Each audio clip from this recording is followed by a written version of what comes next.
Okay, so my name is Adam Walach, and I'd like to talk to you about continuous IoT with Docker, Go, and Jenkins.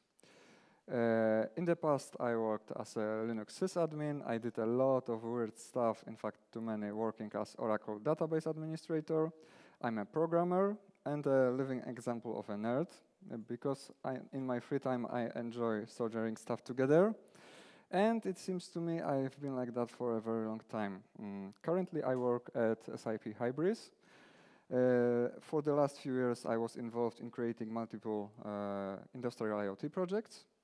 And today, I'd like to show you how you can use your skills and knowledge as a DevOps to create IoT environment in best and easiest way. But at the beginning, I have a sad announcement. The world has ended. The Moore law has died. At the age of 51, it was sick for a longer period of time, but now it's dead. Why this happened? Well, because we're no longer able to the manufacturing process of microprocessors can no longer be easily improved. We're currently at transistor size of 40 nanometers. We're supposed to be at scale of 10 nanometers, but Intel delayed their plans, and 10 nanometers it's not due until the second half of 2017. Even if we're able to improve the process and we can switch to 2 nanometers, then transistors would be just 10 atoms wide. And at this level, the reliability of such a solution, well, you cannot guarantee anything. So rather than focus on technology used in the chips, the new roadmap will take an approach it describes as more than more. And now I turned off the, okay, more than more. The growth of smartphones and internet for things, for example, means that we're trying to integrate sensors and create lower power processors. And it's now more important than chasing the scale of integration for manufacturing companies. They will try to include stuff like RAM, well, they're already doing it, but components like power regulation, analog components for GPS, cellular and Wi-Fi radios, or even microelectromechanical devices like gyroscopes and accelerometers. I can guarantee you one thing. The technology advancement will not stop because we're not able to create smaller transistors. And as Carl Sagan wrote, exponentials can't go on forever because they will just gobble up everything. So more exponentials grow is over, and well, let's see what can be next. And in fact, there is one growth that it's still on the rise. It's a number of devices connected to the internet, and closely following it, number of devices that are connected to the internet and smart enough to interchange information with each other. And this is exactly what IoT is about. Devices that are capable of sharing information with environment, not just blindly sending collected data to some central location. But remember, some of those connected devices are maybe smart, some are just primitive sensors. And unfortunately, almost by the definition, we're not able to predict how IoT will exactly evolve. It's the same situation like with Moore law. Nobody in the 80s was able to guess the outcomes of increasing scale of CPU integration. And there is a very adequate term that describes this point or period of time that brings such a significant changes, and it's called Singularity. It's an event that entirely flips the rules of the game in the way that you're no longer able to foresee what's coming up next because the whole ecosystem is just far too complex. And Ray Kurzweil describes it as an epoch of miraculous tech-driven change. Well, we'll see about that. And just a real-world example. Sorry, I just could not resist. I just love this comparison. This is my first PC in 1998. It had like 32 megabytes of RAM, comparing to 256 megabytes in Raspberry Pi one. It costed something like 800 euros, or back then it was German marks, so it was like 1600 marks, and it was much more money than it is today. And it had smaller storage space and exactly the same CPU performance. Exactly the same.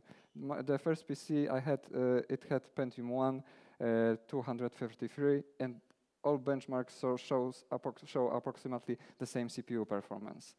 This step took us 15 years. And just 3 years later, we have Raspberry Pi 3 with 1 gigabyte of RAM and 4 CPU cores, and it costs about $35. Take a look at that chart. Even if you compare one core performance of Raspberry Pi 3, it's twice as fast as Raspberry Pi 1 or Raspberry Pi 0 because they have basically the same CPU, just different peripherals. So the pace of technology advancement is for sure accelerating. And I mean, why were we even talking about these changes? For me, it's fun. For you, it might be quite interesting. But is there any other reason? Well, yes, it is. Because the extremely important fact is that the smart devices that we will have to create in the near future cannot be made as static, pre-configured set of components. They will have to evolve along the changing requirements of their own environment. And I will be talking about IoT devices in the context of industrial IoT, because in the industrial environment, it's easier to see some problems or opportunities that are present in almost all embedded environments. And sometimes in industry, the adoption of new technologies can be very rapid, even brings savings of time and money. And you can achieve those two if you bring together two things, intelligent machines and advanced analytics.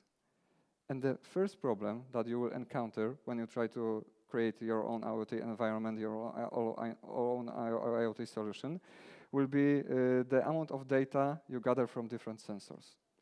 You don't want to lose them, you care about every single measurement, and you want to analyze those data, possibly in the cloud. So on the one hand, you have a lot of information to push and process, and on the other hand, there is a network infrastructure with limited bandwidth and probably stability issues.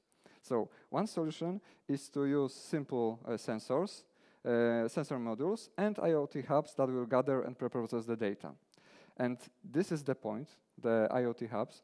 This is the point where we can use all the power of modern operating systems and high-level programming languages. Of course, if you are not constrained by the cost factor or energy consumption, then you can use all the devices that you see on the group of IoT hubs and use it as endpoint devices. And this is a very important moment, because then all your infrastructure can be software defined. And what does it even mean, software defined? I mean, we're using software everywhere, so what really means the definition software defined if all that we are doing right now is developing software?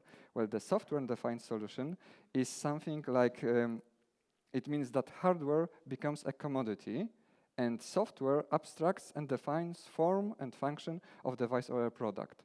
So we have plenty of different kinds of hardware, and the only thing that we have to add to it to become for it to become a great product is just a software. And my bet is this is the direction that the technology will take with the ongoing process of system-on-chip technologies. And one major concern surrounding IoT is interoperability between devices and machines that use different protocols and have different architectures. This is a very hard problem to solve. There are multiple approaches to it, but I can guarantee you something, that if you have development and environment development that is pleasant to work in, you can easily test your solution and safely upgrade components, then changing one communication protocol to another will be a breeze. And this is exactly what continuous IoT is all about. And it was quite long. I don't know about you, but I'd like to see some of the real-life stuff in action. And because the classical example of measuring temperature and sending the data can be quite boring, therefore, as my first example, I will use RoboArm and Raspberry Pi 2 right here to show you how modern environment of IoT can look like. But before that, let's go briefly over the technologies that we will use. And just to prove you that the device is still working, you can see my terminal? Yes, you can see, okay. So let's just, to get your appetite. Okay, it's leaving. Okay, so the next part of a presentation that will contain demo maybe, yeah, they're fighting constantly with each other. And when there is a red light, yeah, you can see it. If it goes blue, duck, because the nerve gun is already connected to the second part of. Okay, so how it's made? We have Raspberry Pi 2. We have a very simple board that is consists of a controller that generates a PWM signal. So it's not some set, easy-to-use set that I just bought in the shop, and you can use it only for one purpose, and it has a sticker that doesn't require any assembly. It's just a set of components that you're all able to buy in almost any electronic store, and if you choose some Chinese store, then it will be so cheap that it's even hard to pronounce. So Adafruit MiniKit 16 is the controller. We have 3 servo mechanisms and a grip, of course, and frames that keeps all the components together. This is a 3D printed part. I will show about 3D printing in the context of IoT devices later. So it's really simple and it's extremely cheap. And this was the hardware part and the software.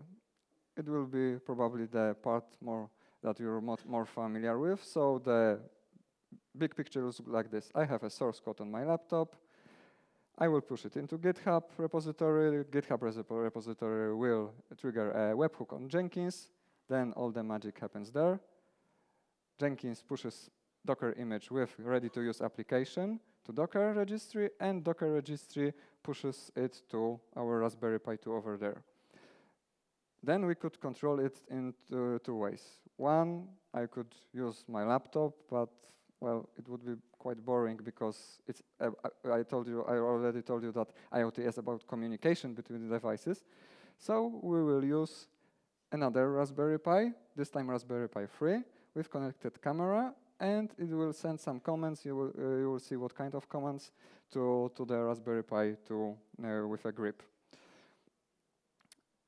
So the first part is Docker. Over 2 years, we are able to, probably 2 years, took to Docker to finally compile the Docker software on ARM platform, or precisely Raspberry Pi 2. But it's finally possible, and I would say production ready. And what are benefits of using Dockerization or containerization or Docker in specific on such a small platform? Well, the benefits are very similar to the one that you have in your server rooms or when the environments that you use Docker. So the isolation and the testing. And by embedding all the dependencies inside the container, you can be 100% sure that your image on production will behave exactly the same like it was behaving on our testing platform.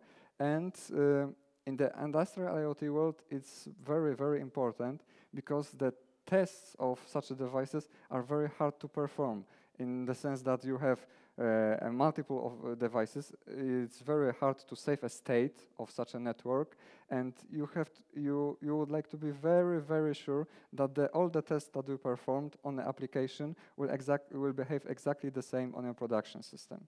And a very important feature that will be probably introduced to Docker in the current year is multi-architecture support. Because right now, well, you probably all use Docker on x86 platform.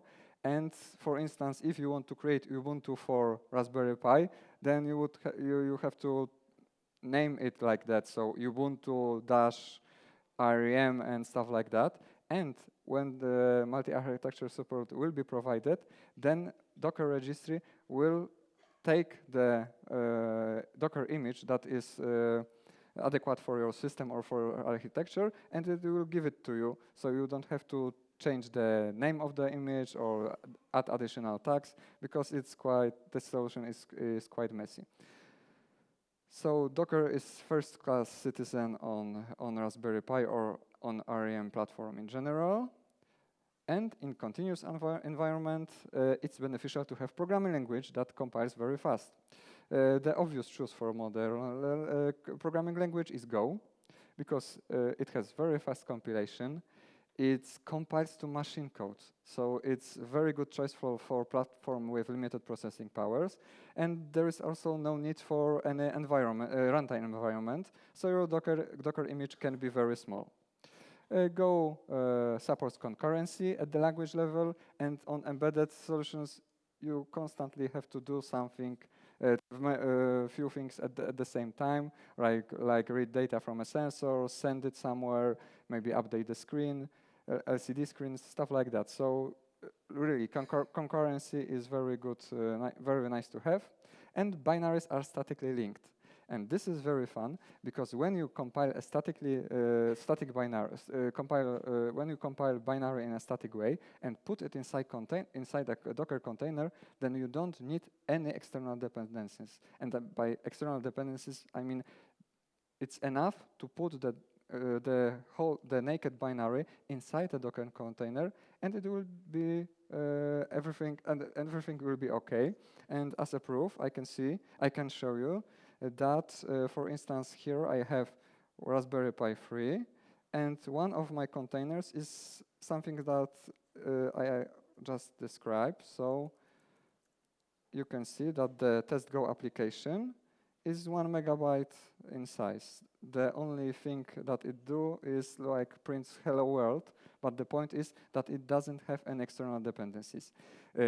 I could probably do the same with the program I written in Go for the RoboArm, but the problem is that during the startup, the library I used for controlling the servo mechanism is performing some checking to recognize what hardware I am using.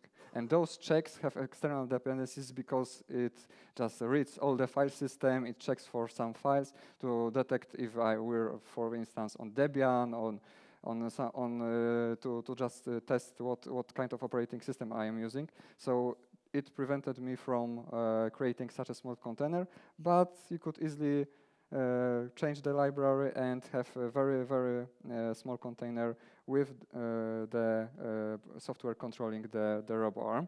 But just to be honest, the RoboArm image is just normal Linux container with compiled Go software. So back to the presentation. And last but not least, Jenkins, and to be exact, Jenkins 2, because it has some very nice features. It has, over the version 1, it has improved usability. For new users, Jenkins starts with suggested plugins to get them started with the right set of tools to use Jenkins effectively from day one. There are a number of user interface improvements, such as improvement job configuration page, and very important, Jenkins 2 is a drop-in replacement for Jenkins 1. So you can leave all the plugins in place. You will be able to upgrade. All the plugins will work. And if there is something wrong, you can safely roll back to the version you had before the upgrade. So there is practically no reason not to upgrade. And just to show you what I already told you about the software stack on the Raspberry Pis. So we're just using simple Raspbian. You could have in a place any operating system that provides just drivers or kernel modules for the input-output devices. Then I have, of course, Docker layer. very good. If you're using Raspbian, then Raspbian has a very old version of Docker. I would not. I would really wouldn't like to use it. So there is a group called Hypriot that is producing up-to-date Docker images for Raspbian. So you can easily install it from a package manager. And the next version, it's up to you. Because you can use Go, you can use Python, you can use any language you imagine, and you can have any dependencies that are normally not available on Raspbian because all the packages are a bit old. Maybe some libraries are not accessible on Raspbian. So put it inside the Docker, and you can have a very fast, easy to reproduce environment. If the card is broken, SD card I mean, is broken, then you just flash it with the default Raspbian image, upload Docker, and you're ready to go. Okay, so those were the basic technologies, and the rest I will try to show you throughout the demo. Okay. So, I don't know. Is it? Oh, I should probably. Okay. It's almost good. You can see the letters, can't you? Okay. So, this is a default installation of Jenkins, just basic plugins, nothing fancy. And I created, for all the devices I have over the table, I created pipelines. And the only thing I had to do in Jenkins is provide value of one field, which is right here. Come on, not here. Here. Sorry about that. Okay. Configure. You just have to provide the owner or name of organization. And what Jenkins does, it scans through all the repositories it has access to inside the organization, and it looks for something called Jenkins file. And then the magic happens, because all of the steps on the branch masters that you can see here, is it visible? Yeah, more or less. Okay. So all the steps that you can see here are generated from a Jenkins file. I will increase the font that I have right here. Nothing more. So all the dependencies of my project are inside the repo. I have a source code of my repo in a repository, and all the Jenkins file, Docker file, Ansible playbook that will provision my Raspberry Pi, everything is in one place. And it gives you a great control over what's happening during the release process, because you can easily control. There is no situation that someone changed the build process. There is no situation that someone will somehow modify the files that you have no control of. Everything is one place, and you can see what is happening. And if we're gonna I don't know how many of you used Jenkins or Jenkins pipelines in your environments. Okay, quite nice. So, and how many of you used the Jenkins file for creating the pipelines? Oh yeah, you too. Okay. If you take a look at the pipeline, it has a very nice feature of showing you all the output, all the steps that was performed during the pipeline execution. And of course, it can be triggered by external webhook, as I showed you before, for instance, from GitHub. So right now, if we click Build Now, okay, you can see that it started, and it should compile the source code, build a Docker container, push the Docker container into Docker repository, and at the end, the Raspberry Pi 2, so we're right now provisioning this device, should perform some moves just to indicate that the image was successfully uploaded. Okay.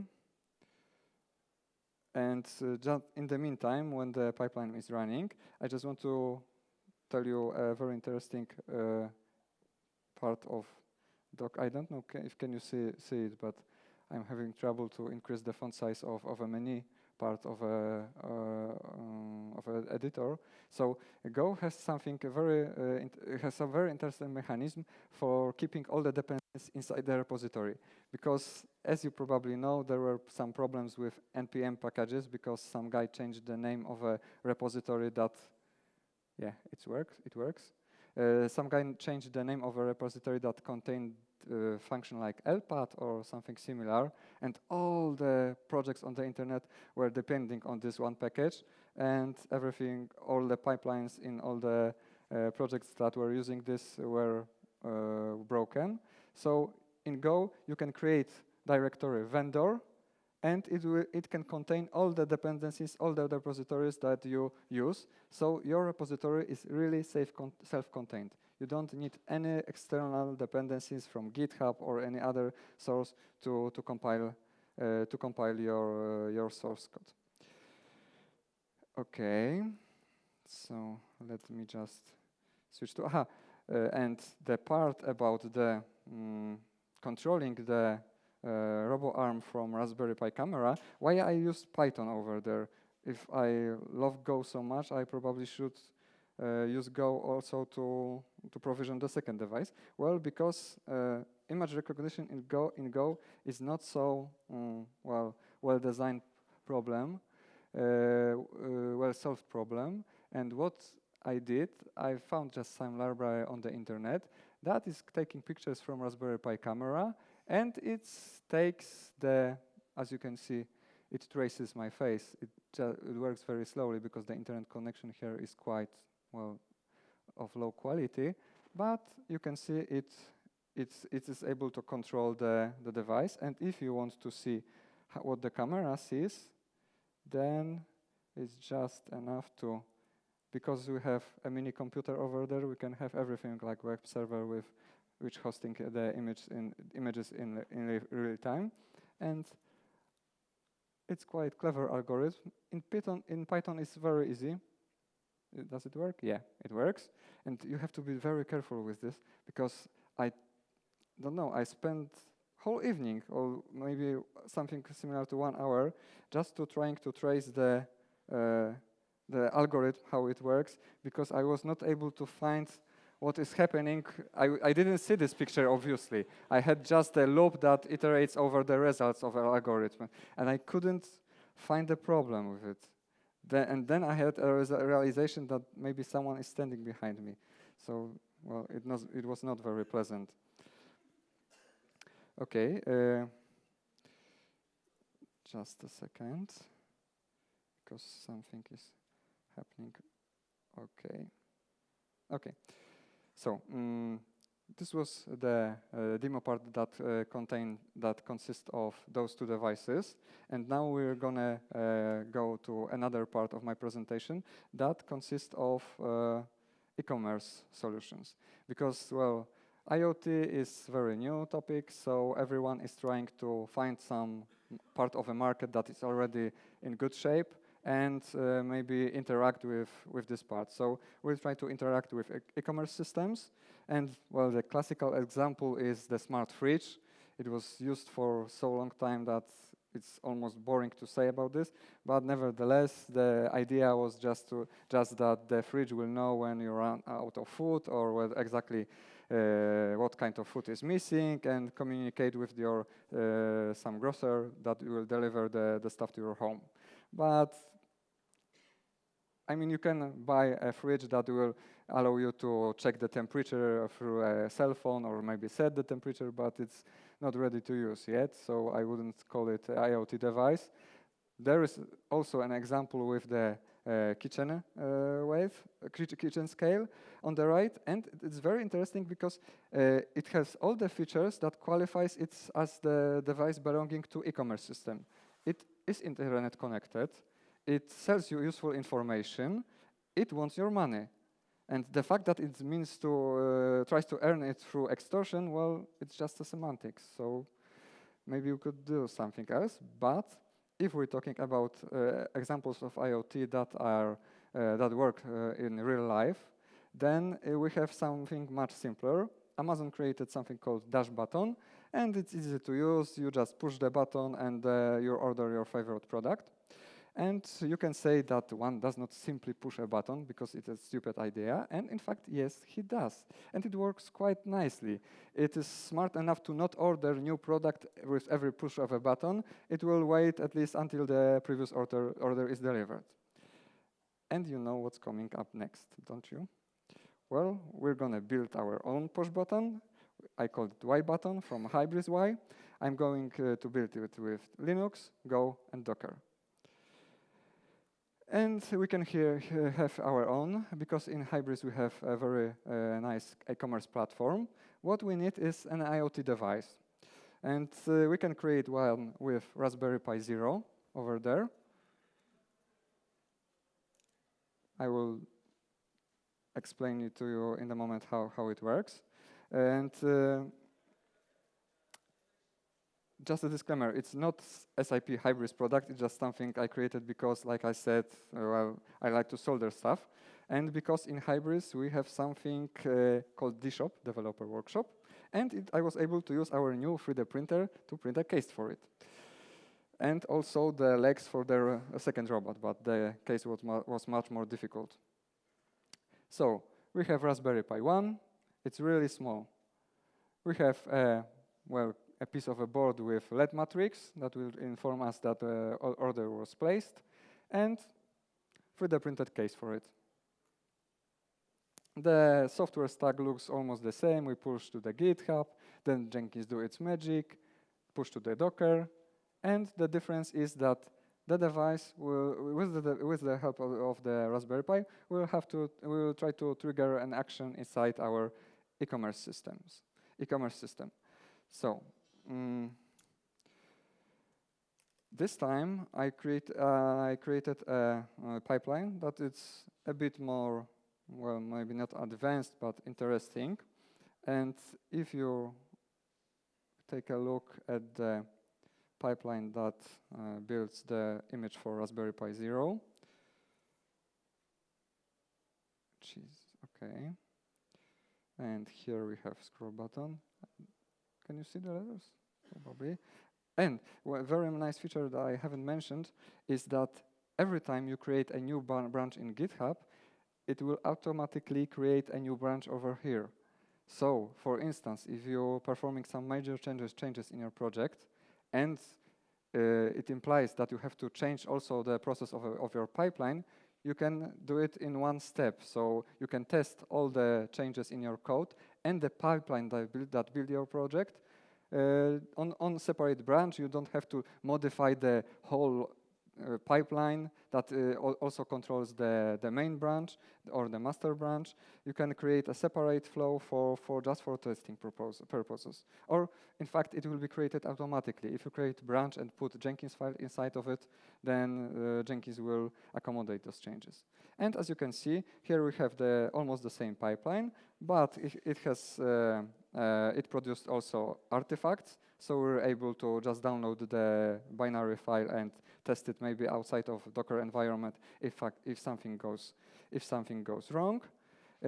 Also, there is a very nice feature of Docker that you can, instead of doing stuff like Docker logs and I don't know, the name will be face, and you can check logs like this, but of course it's very tedious because if you have hundreds of devices or even a few, then logging, SSHing into every of the device is very time consuming. You can use something called Kibana that will take all these logs. It gives you a very nice features like searching and filtering the data.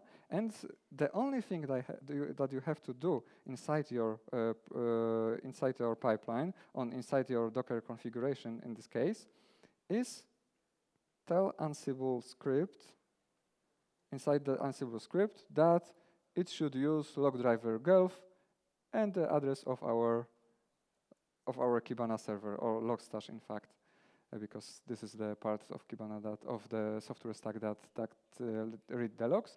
And at the bottom of the screen, you can see that it just logged some information from the devices where I were starting it. So here we have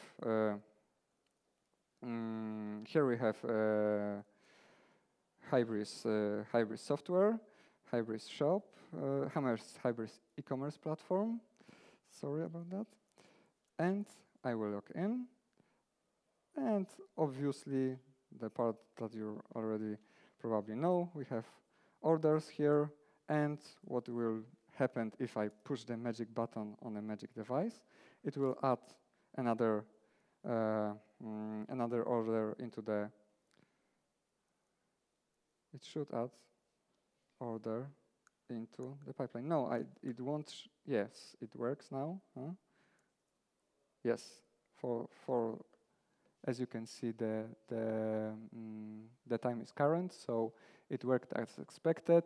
All the logs were sent to Kibana, but you can see it. Sorry about the font size. I don't know if I can increase the font size. Doesn't matter. It's very hard to see at this resolution. Okay, so we were able to send data from this device into a Hybris e-commerce platform. Well, it's just a GET request or POST request. It's nothing fancy. But what I want to show you is how easy you can change the requirements. Because right now, we have LED screen here. So we could probably implement feature like when the order is executed, then show on the screen how many days until the delivery of the package, or maybe some stuff that will inform user about the current usage of the battery status of the device. Or maybe every time you feel sad, press the button. It orders something random for $2 from, I don't know, eBay or AliExpress with free shipping. Either you get into addiction or you feel less sad. Well, of course, this is example just to remind you about infinite number of possibilities you have. If the whole environment is software defined, then the only limit is your imagination. I could reprogram all those devices from just changing files in free repositories, and it will all compiled, built, and delivered all the software. And even with some testing to those, it would deliver the software to those devices. So it's really something you should think about. And you can say that I'm overestimating. I mean, the only thing I did, I 3D printed the case for it. It's not ready to ship to some customer site or nothing like this. But it makes a great prototype. It's cheap as hell because everyone nowadays can have a 3D printer.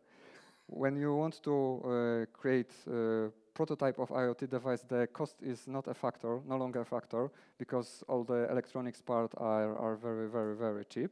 And there is also something called Raspberry Pi compute module. This is the part on the socket is Raspberry Pi 1, basically. The same microprocessor, larger amount of RAM, but it's Raspberry Pi 1. So if you have tested your solution and it works on Raspberry Pi 1, and maybe you would like to deliver it to some customer and you don't want to, I don't know, create all the other parts like case and the board by yourself, then there are companies, like for instance TechBase over there, that produce exactly what you're gonna need in this moment. So the case for it, industrial ready. It will have some E2C or serial connection on the face of the board, and you will be able to ship it momentarily because you already tested your solution on this exact platform.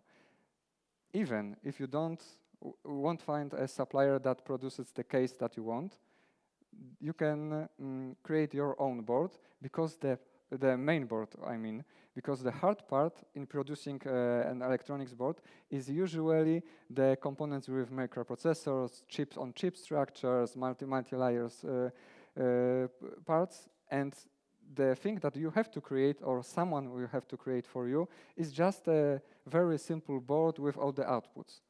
So it's really very easy to create a ready to sell solution. And just to sum up, Well, I showed you a variety of different use cases, some demo devices, to prove that hardware components are really powerful and basically in your reach. And in order to solve IoT software problem that is in fact not yet precisely defined because we don't know exactly what we're going to create, you have to be equipped with development tools that will allow you to adapt constantly to changing requirements. So you really should take a look at new tools that are available. Technological advancement is very rapid. Even very small devices like Raspberry Pi Zero, for instance, can have capabilities to run high-level software. So my recommendation, don't be afraid, try to explore new things, new ways of solving problems, and if you want to see the source code of the programs I shown you before, then just check my GitHub account. And that's all. Thank you for your attention.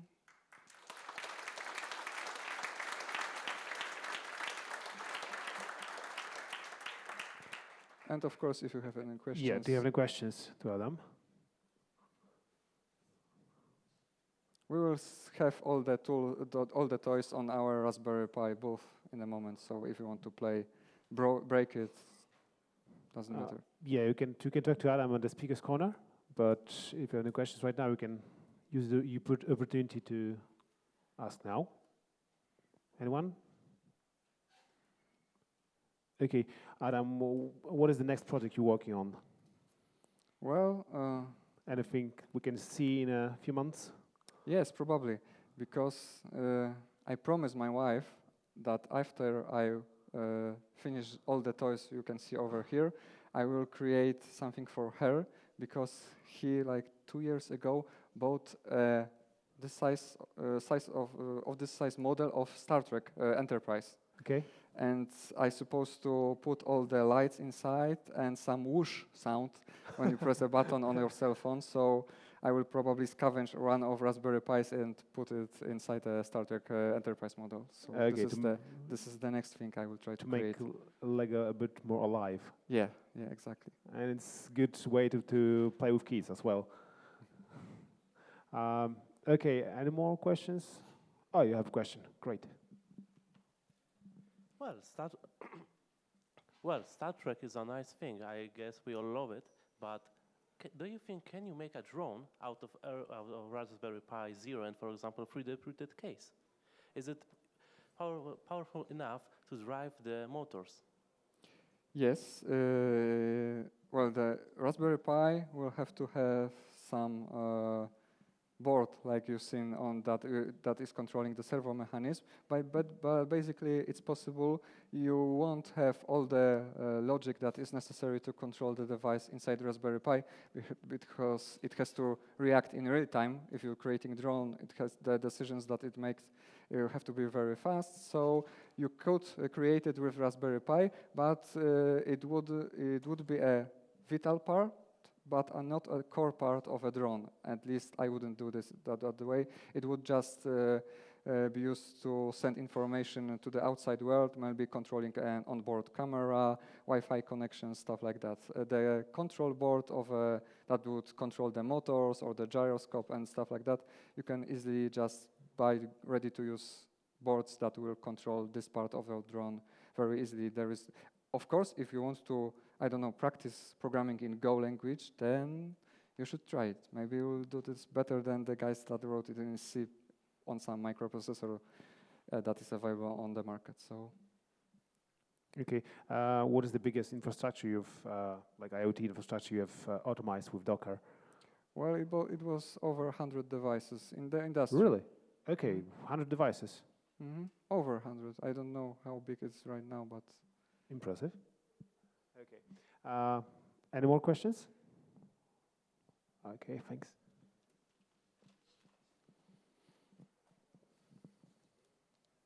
Do you have any experience in running Docker on different architectures, not only the Raspberry Pi?